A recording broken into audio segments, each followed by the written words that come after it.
Welcome to the Red Pill News. I am your host, Mr. Whatever you want to call me these days. I answer to everything and anything.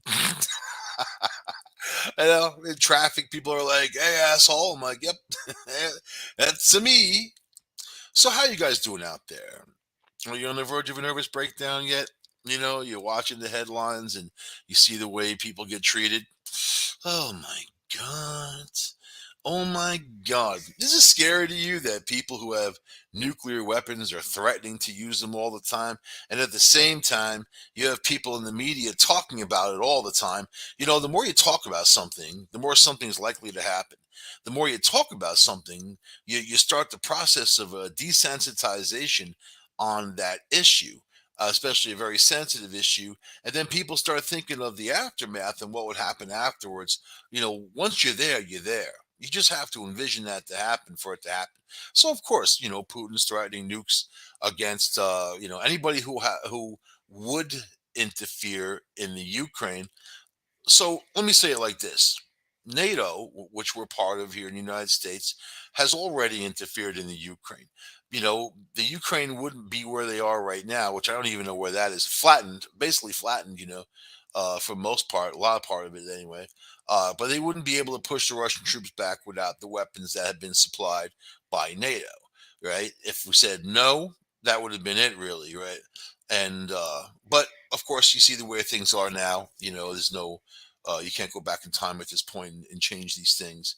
So for Putin to say, if you get involved, there's going to be, lightning fast retaliation for what he thinks and whatever. He's obviously not in a proper frame of mind. And anybody who was trying to make a move, if Putin and China are together and this is their move against NATO, or this is their move to combine a currency and then kind of drown out the dollar, these guys, they didn't do their homework. And you know why? Because they're surrounded by sycophants. They're surrounded by people who lie to them, who are afraid to tell them the truth because they'll have them killed. So Putin is threatening the UK, right? Little old UK. You know what I mean? And let's see. Will Russia attack the UK? Here's an article. What Putin has said about NATO countries supplying weapons to the Ukraine. So this all happened on Wednesday, and I suspect he's going to make some bold, crazy move on May 1st, which is the Russian New Year. It's also a few anniversaries for communism, socialism, and all that other stuff. So if he's following history like we know he is because we've seen him do it, and he's definitely a two-dimensional thinker. He's a thinker of extremes. There's no reasoning in those world of extremes, and he's an all or nothing type of person. you know do you think you can negotiate and bargain with an all or nothing type of person? And of course not. That not in that mentality, not for what his objective is, right? Because anything less than him taking the Ukraine is a loss, and he can't afford a loss, not in his own ego and his own mind. You got to think, when these guys become so powerful, I mean, you yourself are not. You probably just have your normal bank account. You got your money, you pay your bills, you do your thing. Think of it in terms of, imagine being so powerful. You're a multi-billionaire. You can pretty much accomplish anything or do anything, right? Uh, and you are running a country, a very powerful country that has nuclear weapons. What becomes important after that is not money. It's important for Russia to make money and earn money and do what they need to do. And they're basically a gas station that supports a lot of people with fuel. But in the same sense, for Putin, he himself, it's about power, and it's about that respect of what he thinks, that if he goes and does this, it should automatically happen, and nobody should fight him back, or even argue with the fact, right? But it's not like that, and it wasn't an easy game. And they went in there, and you see what's going on, and atrocities now have been committed that you just can't go back on. There's no going back. So he's in a corner right now. For him to get out of that corner, he has to make good on this threat for nukes. He's threatening nukes. He doesn't have to threaten a large area, a large theater-wide area, especially in NATO. Although if he did, the response would be interesting, you know, and if you know about people's mentality, especially now, even here in the U.S., the president, the whole structure of who's running the government is not really likely to respond as you would think they should respond. With force within force. I know Biden says all these things. You know what? I don't think Biden even knows where the hell he is. 99% of the time. So, it's a very very weak structure. Very weak. And but let's say that Putin uses a low yield nuclear weapon on some country that's not a NATO country, just to send a message. Could even be the Ukraine, but you don't want Russia. Russia doesn't want radiation in their face, and they certainly don't want to take an area that's got lots of radiation.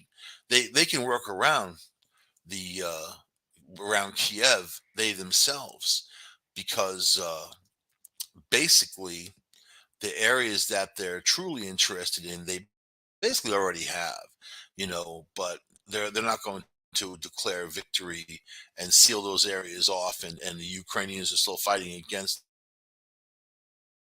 them. So I think that there's going to be delivery of an object, you know and sometimes there's also hey, I don't know who did that, we don't know who did it. Sometimes you want to take credit for things, and sometimes you don't, because then you leave it to a mystery, then we don't know for sure. And it becomes a clouded mystery throughout the world. Well, we don't know who did this, we don't know who set off this nuke, we don't know how this happened. So it's not a good situation, for sure. And you see how it's affected the world. You see how this pissing contest between Vladimir Putin and this guy Zelensky has turned turmoil. Where it could have been handled much differently, so many different ways. But coulda, woulda, shoulda, doesn't matter now, because this is where we're at, right?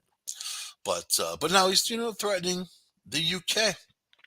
The UK, I have good friends there, and I love the UK, man. I love them. Big audience there, of course. My guys out there in the United Kingdom. You know what? And then you see people in the media, like these ex generals. They all have like their complement of ex generals who are jumping on there, saying ha ha ha, he's not going to use these, and he's just bluffing. It's a bluffing game. Yeah, maybe. But the worst thing you do is uh you know underestimate somebody. Overestimate, underestimate. Worst things you could do, right? And in this case, they're underestimating. I think that he says these things and he does these things. Especially with all this media attention out there, talking about using nukes. That's got to give you an idea of the energy that they're opening us up to, all of us, everybody, right? And once you start using these things, a lot of people think, oh, you use one nuke and it's all over and done with. There's one country on the planet that's used nuclear weapons twice against a country, and that's us, the U.S. And they reason about it, they argue about it, and what would have been, because we dropped them on Japan, Hiroshima and Nagasaki, so killed lots of people and changed their society for forever, basically, right? But it didn't destroy the world. And nukes these days are higher yielding, but they still have their low yields. But I'm saying, if one is used, they test them all the time. They used to test them out in the desert in the U.S. I mean, underwater and the whole bit. So there's a group of people out there that believe these things can be used and you can go on. And these people are in the military, in nearly every government. That in fact, the U.S. government says there's no such thing as a useless weapon. But nukes were designed to stop someone from doing something, because they have them, you have them. Therefore, one country doesn't invade another country. Because you see, if Putin had no nukes. You see the sorry state of the Russian army. If that's a lie that they're portraying, that and he's just trying to get rid of a bunch of lazy generals and have them all killed off, and then take the green stick troops, put them out there first, and then call in his other troops, because Russia's got 2.5 million troops. We've just seen a small percentage of them, so there's something to be thought about there too. But in the same sense, his objective, I think, was more to suck the world in, into this mess, and just the threats that they're making. And when you're in the world of bluffing, right, you're going to go to the extreme and play your final card right away. You're going to play your ace of spades and be like, boom, that's it, nukes. There's no other. We're going to attack you. We're going to do this. We're going to do that.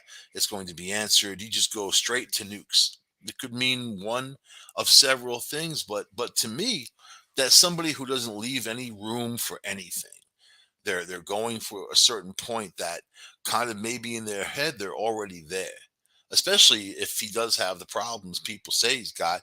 He looks bloated and whatever. To me, he looks like he's on steroids, like prednisone or something. I've seen people take them and they get bloated in the face and their hands and that type of thing. So, yeah, he could have any kind of issue, which makes him even more dangerous, because then he's a wounded animal boxed into a corner. So I think that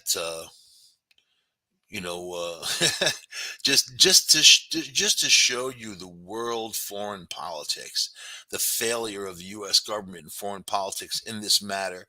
And no matter how much you hated Donald Trump, the people out there, how much you love him, it doesn't matter. His administration, this would have never have happened. Would never have happened. And now you have an administration that is solely built upon people who are liars, who are just people who wanted the power because they want power, but they don't know what to do with it. So then you get all this mess. So the question, could Russia really attack the UK? And I would think that they would more hit France than the UK. I feel in my gut it would be more of a France type of thing, and that's where the whole socialism thing kind of started, and there's a lot of history there. So, but anyway, they threatened. Mr. Lavrov insisted Russia wants to reduce all chances of artificially elevating the risk of nuclear conflict to avoid World War III. However, he added, the danger is serious and real, and we must not underestimate it. He went on to accuse NATO of pouring oil on the fire by aiding Ukraine, adding, NATO is, in essence, is engaged in a war with Russia through a proxy and is arming the proxy. War means war. You see, and I have to agree, because that's what that is. If you yourself are fighting another country and this other country comes in and starts supplying them all kinds of weapons and training, then you're fighting a proxy war. You're just fighting another country and using their more sophisticated weapons. And by the way, those stuff we're giving them is kind of just the junk, or like those switchblade drones. They made them for this. There's a company making them because of this. That's how quick you snap your fingers, and that's how quick the war machine goes into place, saying, hey, we've got this and we've got that, and we can accomplish these goals, and look at this, right? So he said that weapon shipments from the UK and other NATO countries would be a legitimate target of Russian attacks. They already claimed to blow up a whole bunch of different stuff, but they lie. They lie. They lie. Like, oh, they say all this stuff, and it's like not true. But that's war. You don't tell the truth to the enemy. It's constant distraction, and it's constant lying, fooling. Right? Russian ambassador to the UK, Audrey Klein, made similar comments earlier this month. Whatever. When a U.S. made Starstreak missile shot down a Russian helicopter. Well, yeah. So you know what? Screw them anyway. Yeah. And you have a whole system of people that don't know what the hell what to do, and blah blah blah blah blah blah blah blah. And what's going to happen in the end? You know what's going to happen. He's going to deliver his birthday candle for the Russian New Year, right?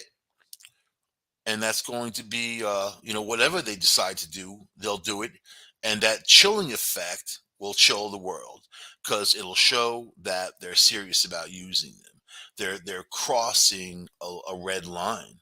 But then the red line hasn't been established, right? I mean, Biden hasn't said anything about anything. We'll act in turn and do this and do that. And he doesn't even know what he's saying. Even at Easter, he had the goddamn Easter bunny advising him. The Easter bunny is advising you, you know, you're done. But then who's second in command? You got Kamala Harris. Every time I see her, she's inappropriately cackling. Ugh. And what's up with that? She thinks everything's funny. I got a good sense of humor too. I don't think everything is funny, and especially when you're in those roles, you're not allowed to say certain stuff when you're working in certain roles. So whatever, man. I want to talk about something else that's disturbing me. Disturbing. This woman, Orsolia Gal. I don't know if you know who that is. She's a woman in Queens who got hacked up by her would-be boyfriend. She's a married woman in Queens. Let's say she's a married woman, mother of I think three, in Queens, and she was having an illicit affair with her handyman, right? Who's also an illegal alien. They had a 2-year romance, and they had an argument, a week and a half ago, whatever it was, and he killed her. He chopped her up and stuck her in a bag. And one of her young sons was home during the attack. And what's interesting about the story? The husband, which I looked for the information, his name is Howard Klein, right? Howard Klein.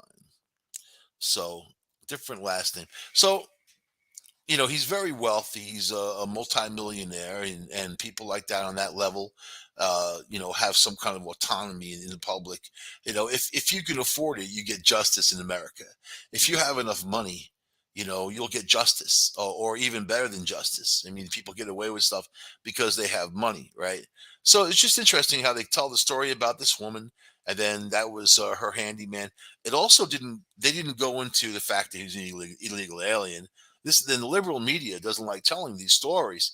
This is a married woman that carried on with the handyman, and this guy was really messed up. A violent person to begin with, always threatening her husband and kids. Here she is in her husband's bed having sex with him for 2 years. You know, while this guy goes out of town or whatever. But it's interesting how the media doesn't put any responsibility in this woman's lap on that she acted like that, you know, and she repeatedly cheated on this man. It wasn't just the one time because now all these other ones are coming forward. So it's then the guy's threatening the husband on with the text messages. I'm going to kill you and your whole family and the whole bit. But all right, let me read this. So her husband's Howard Klein. Howard Klein is known as the husband of 51-year-old Arsolia Gal, whose body was found on April 16th. Despite being in the public eye, not much information was available about Klein, as he tends to keep his personal life out of the media. Yeah? As he tends to keep his personal life out of the media, you're the husband of a woman that got mangled and chopped into pieces because she had an illicit affair. She's riding a carousel with some dude that you didn't even know the guy had a key to the house. Yeah, he knew the house really well.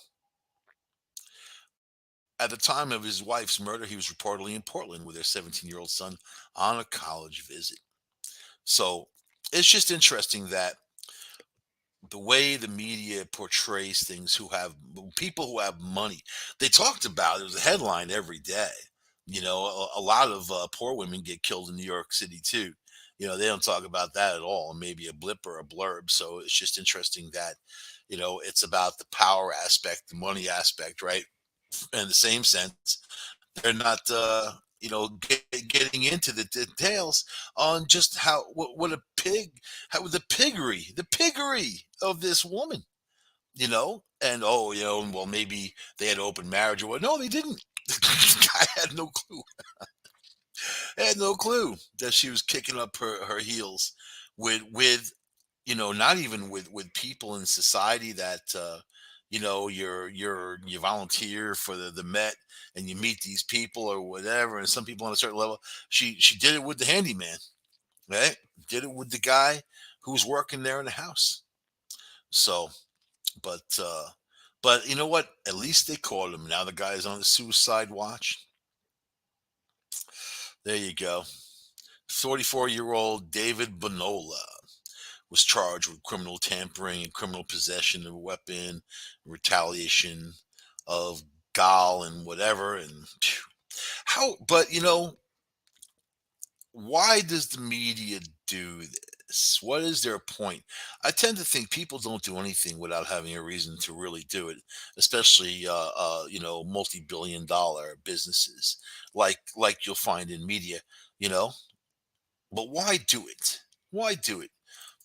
Why control people's voice?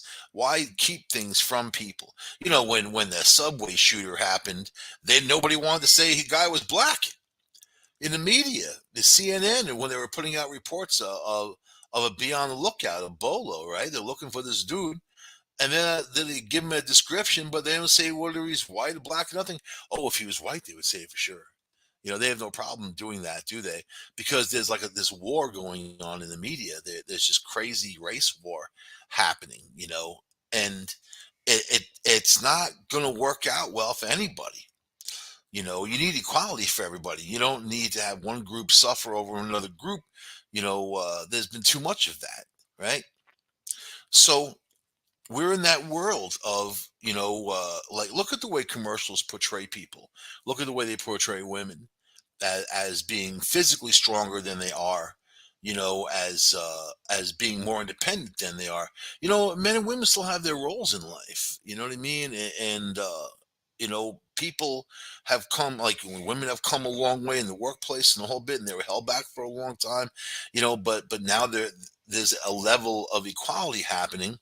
There may even be a whole bunch of gray areas that need to be put together, but there's other terrible things that have happened because of these so-called movements, and just like workplace sexual harassment, right?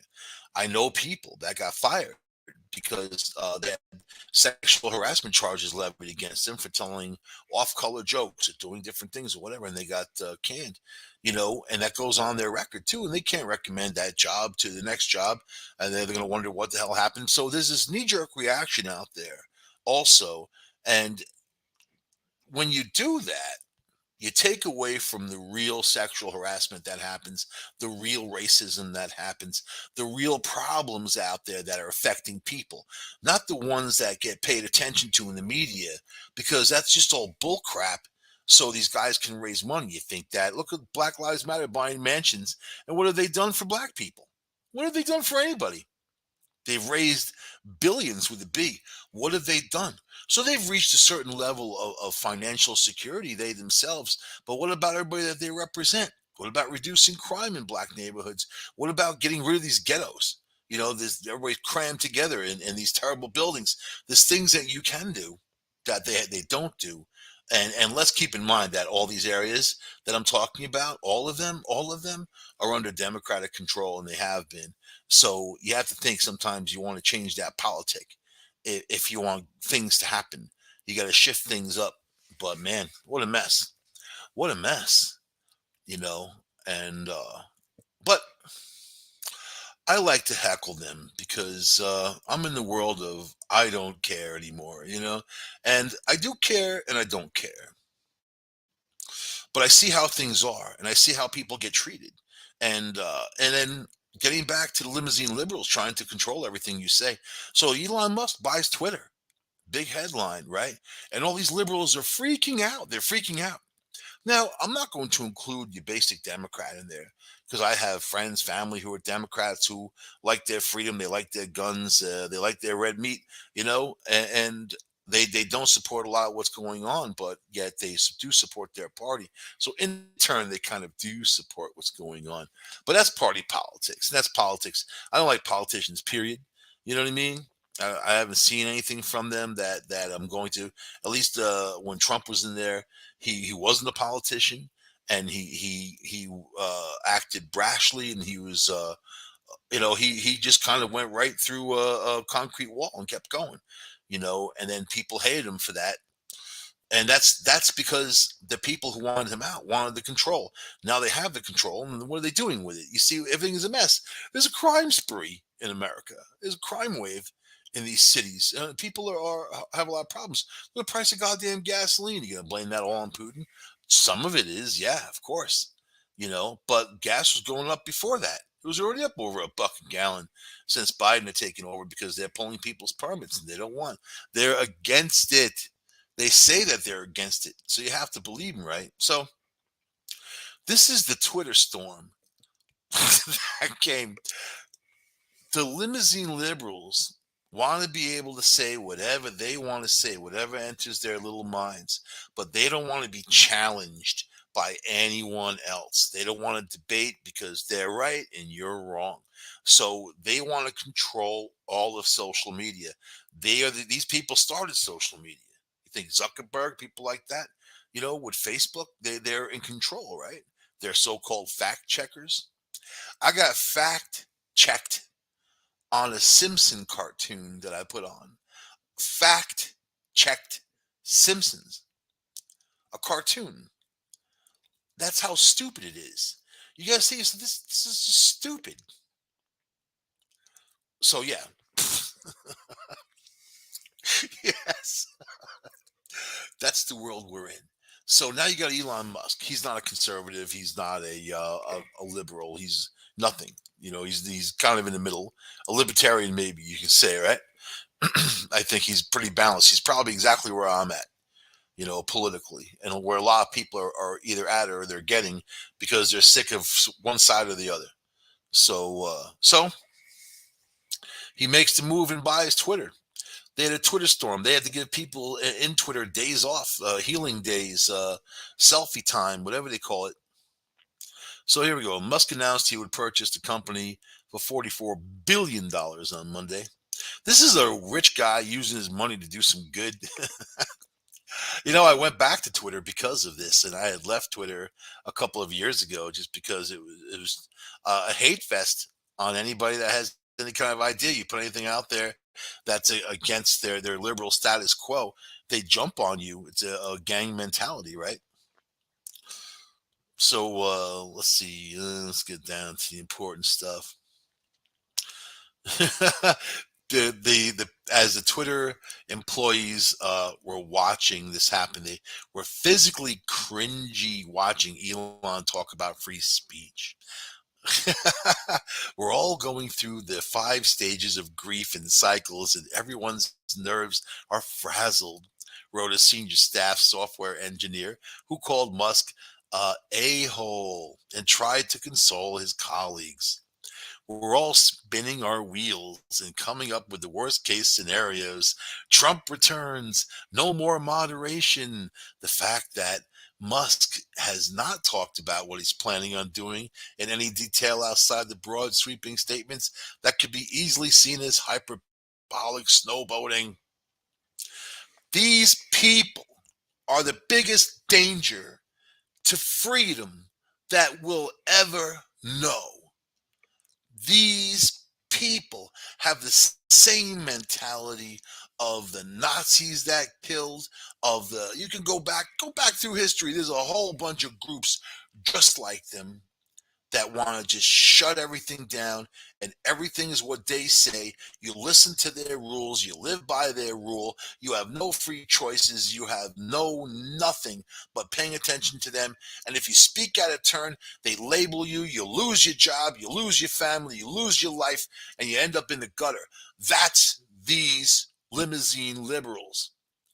And this is kicking them right in their collective nuts.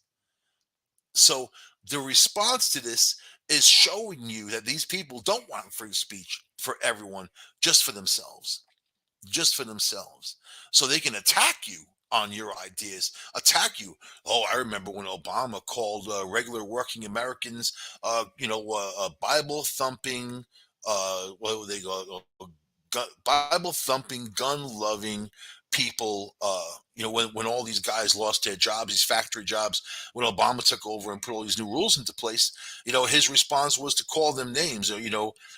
Christian, the Bible thumping, whatever, and gun toting.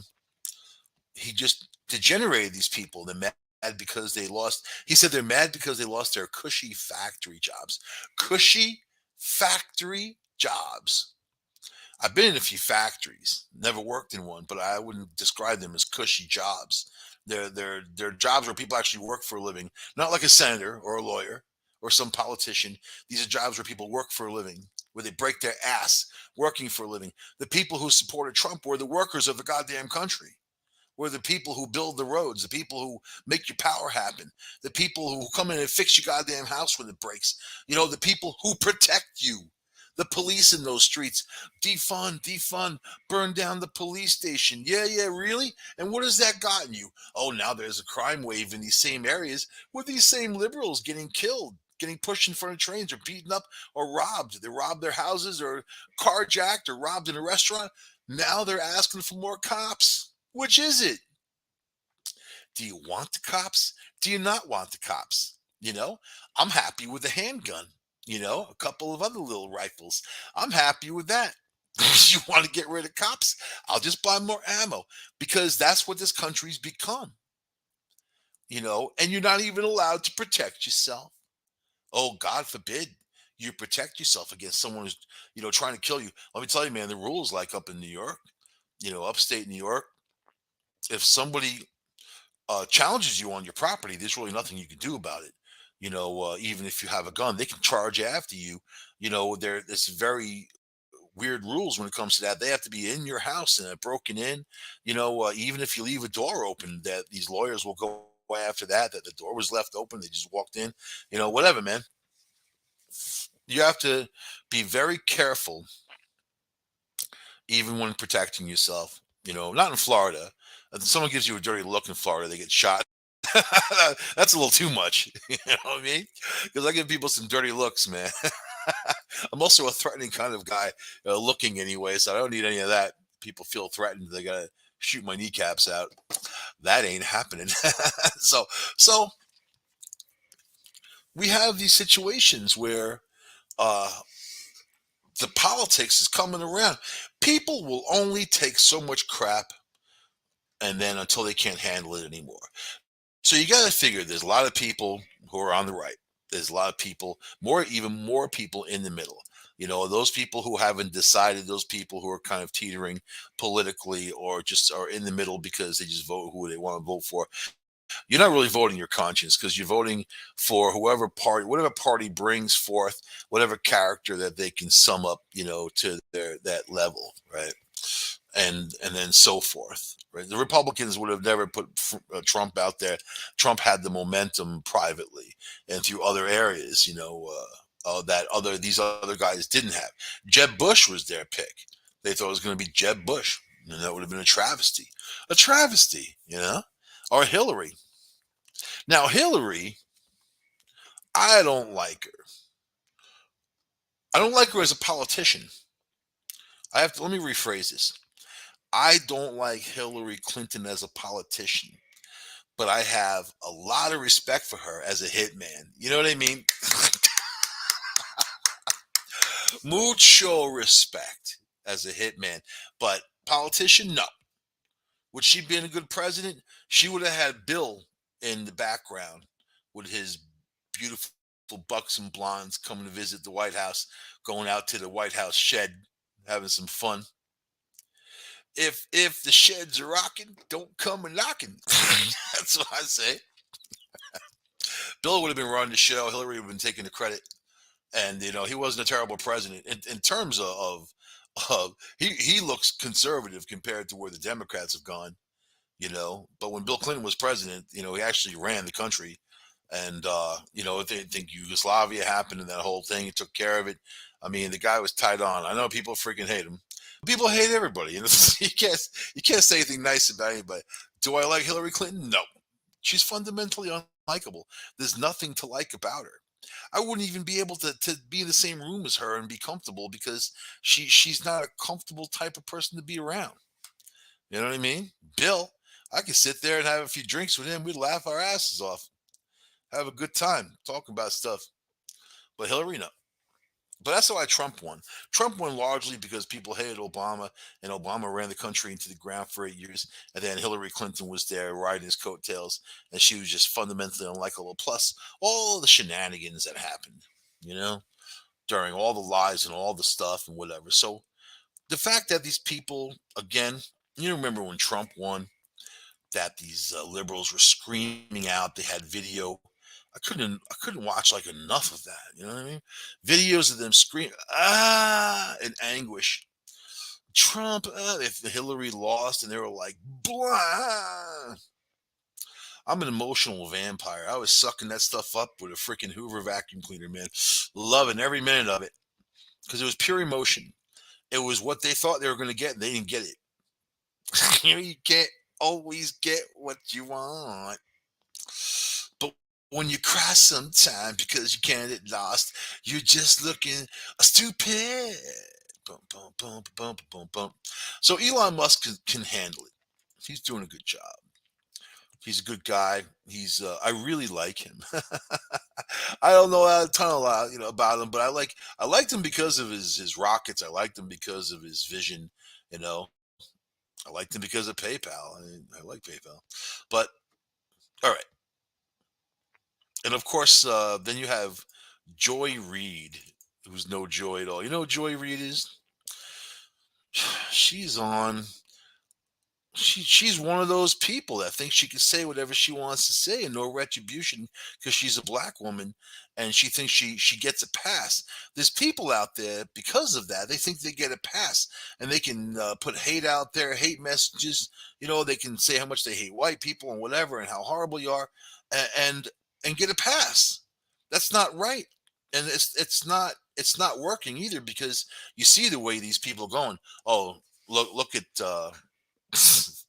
Look at what's his Mad Cow, Rachel Mad Cow. They they brought her back only for a week, and then they're going to banish her to Mondays. Monday, Monday, la la la la la.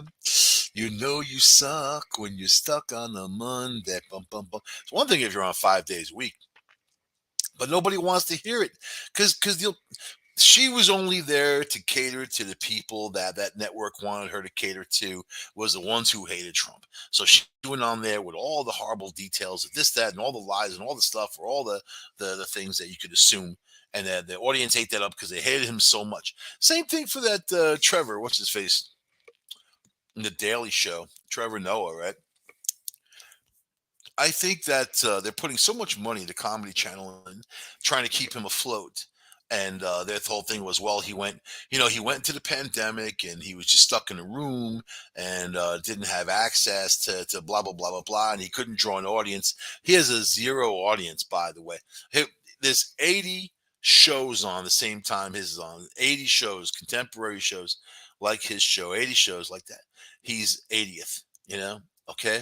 He's last, and you can't support shows like that with those numbers. But the Comedy Channel has a vested interest in keeping him afloat, plus all the other shows that they've put out there. They've gotten very much against comedians and all into like, pro LGBTQ and putting all those shows on the transvestite show, that guy RuPaul, that thing, and there's all that going on there too. But it seems like that's what they're really laser focused on, and also putting people forward who aren't talented, like Trevor Noah. Trevor Noah as a comedian, I think he had a good draw and people liked him, but hosting a show is a different story. And you had Jon Stewart on before that. He had real numbers. People talked about it. Hey, did you see the Daily Show last night? My response was always, no. Yeah, it wasn't my thing. I tuned in once in a blue moon, but it wasn't my thing because I wasn't crazy about Jon Stewart either. But So their whole thing was take Trevor Noah off for almost a year. I think he was gone, and then they must have a long contract with him or something to keep putting this in and keeping him afloat. So now they're like, well, he's back to the studio audience, and they're really, because I see these commercials of them flipping around, like they're really into pushing the studio audience now, even going outside and talking to people who are online waiting to get in and trying to do some funny stuff for them, which is really unfunny. But that's the deal. Why are they doing it? You can answer that question. I don't know. Why are they doing it? Why are they trying to keep Trevor Noah afloat? This I've watched this guy talk about hating on white people. How much I mean, this is what was going on during the whole thing with Trump, and he just let it all out. And they kept him on. And how can someone spew such racist crap, right? And I wasn't loving Trump either, but I didn't want to hear about it all the time. That's the thing. You couldn't escape it no matter what you went to, because these guys were just talking about Trump for good for bad. And if you want to just get away from it, you couldn't get away from it. So, but Trevor Noah's problem wasn't the lack of an audience. His problem is because can't. He's not good at the job, and they need to replace him. He's not good. He's got that big mansion he bought from Minka Kelly. That's his girl. She's a few years older than him. He's got a little mommy complex going on there, and same for Joy Reid. So Joy Reid just recently made all kinds of comments against gays, gay men, and making fun of them, calling them names, and how disgusting it is, how a man can do that with another. This is Joy Reid. And the same person's out there, saying that she's allowed to say whatever she wants to say. Oh, God forbid. You have this cancel culture going on. They're going after Bill Murray. I talked about it last week. So last week, they didn't have any kind of details on this terrible thing that Bill Murray, or the terrible things that he was doing, why they needed to shut this movie down that he was going to be in because of his actions on the set, and what a terrible person he is for doing these terrible things to these people. And I'm like, well, if it was that terrible, then what was it? Yeah. So this is what it was. Let me read this in. Let's see. I thought the hunt for male scalps was over, that the days of ruining men with flimsy allegations had faded into the rear view. I was wrong. Another man is being Me Too'd out of existence, accused, convicted in the public square, soon to be canceled without a trial or so much as a finished kangaroo or kangaroo investigation, all because he pulled a ponytail or two, draped his arm around ladies without first obtaining explicit consent, or and guilty of being an old-fashioned fart. Right? This is what he did. Production was shut down indefinitely on the movie Being Mortal after a complaint was made blasting the actor and Saturday Night Live alum Bill Murray, 71 years old, of displaying inappropriate behavior towards females on the set. So how inappropriate? Now you would think they're going to shut down production. They're doing all this and they're canceling him and they put this out there. Man, he must have really did something terrible.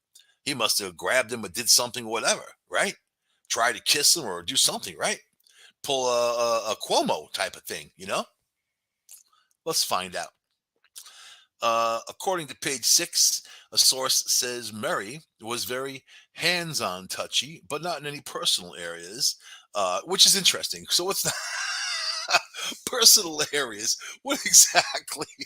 I thought everything was personal. To me, my hands are personal. My hair is personal,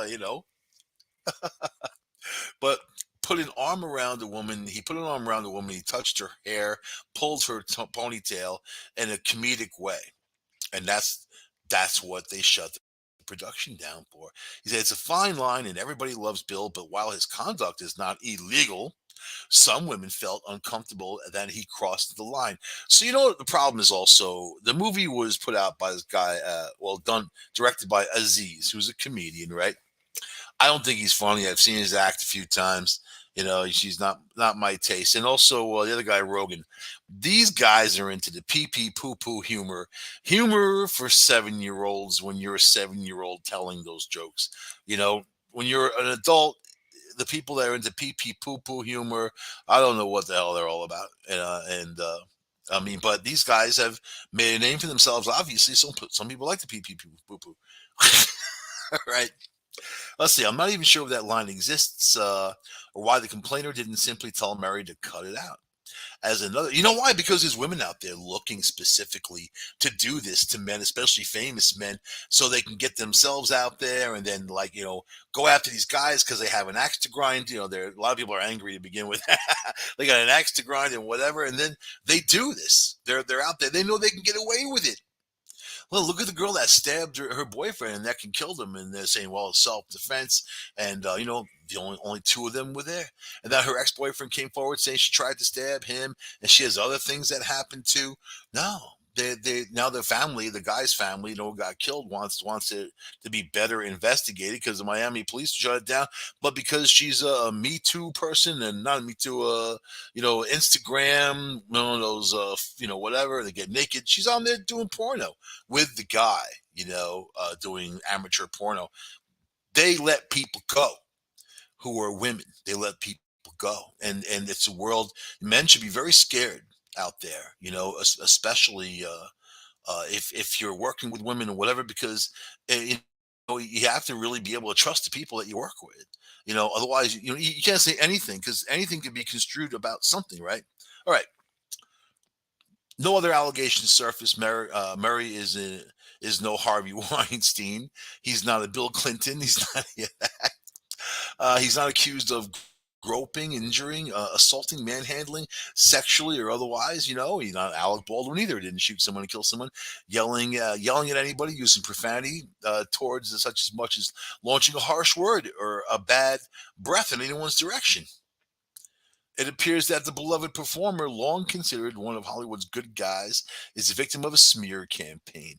He's been trapped in a maelstrom of male hatred and female rage. Since the accusations and non offenses were made, the son of actor Richard Dreyfuss, Ben, has been out there also talking crap. He was out there saying about the movie What About Bob and how Bill Murray screamed in his face and whatever. They didn't get along. Guess what? Nobody ever got along with Richard Dreyfuss on any movie. Look at the history. People said that he's the hardest person to get along with. So here's Bill Murray, a funny guy. Bill Murray. Richard Dreyfuss not a funny guy. He's not funny at all.